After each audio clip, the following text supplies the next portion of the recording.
So on with the video. What have I trying to do here? Well, I decided based on one of my friend's recommendations to try 3D printing airplanes instead of buying the foam airplanes.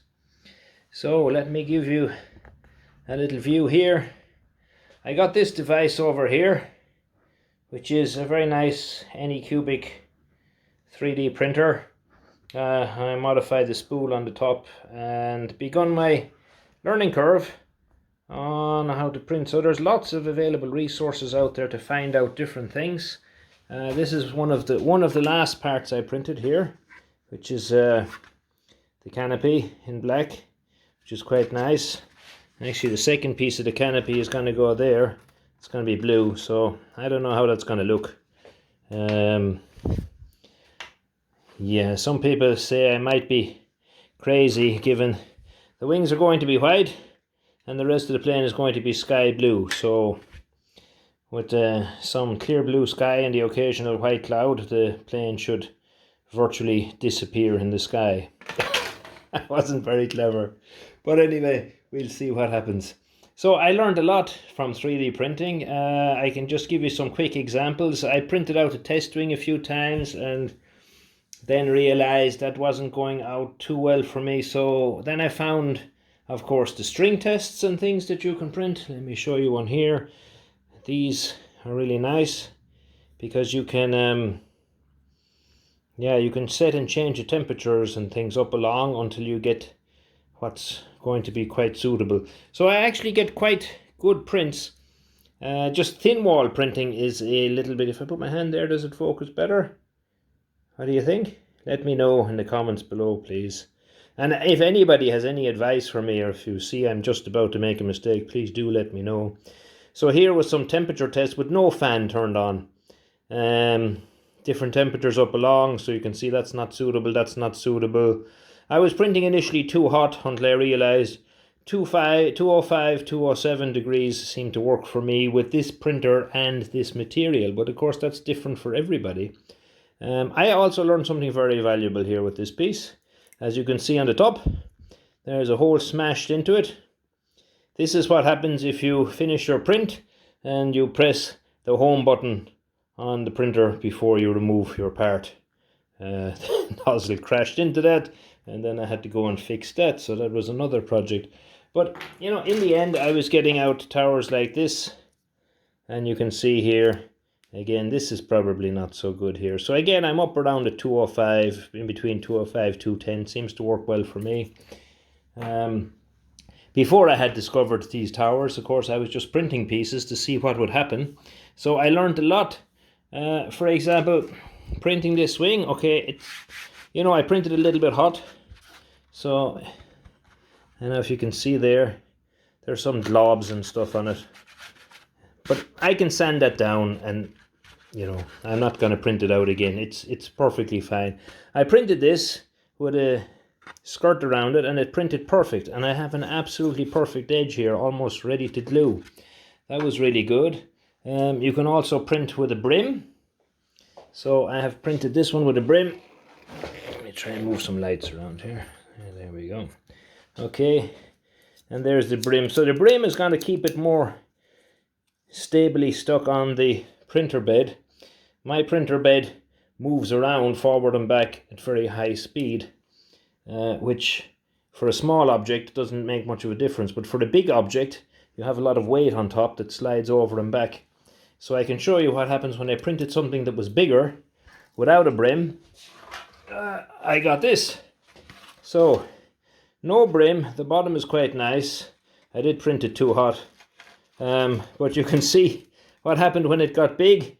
Then the bed moved and then it slid over here. But it kept printing and then it slid over there. And it kept printing and then it slid again and printed and slide and print and slide. And yeah, so that was quite a disaster. And then I learned, okay, you know, it's a little bit of a pain scraping the brim off. But for the bigger pieces, I like to use the brim now. Good tip that I learned.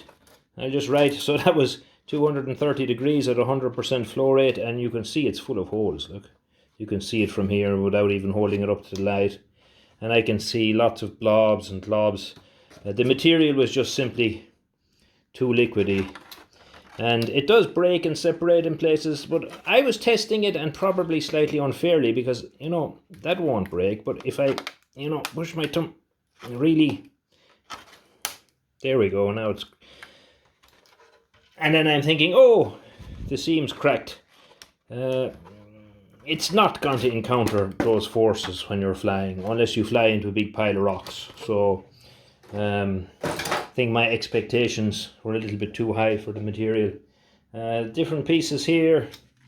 Again, here you can see I had some issues there. So what was happening there is a little bit warm and a little bit stringing, and then when it moves and it strings, that's taking some material out of the nozzle, and then it comes back after the Z seam.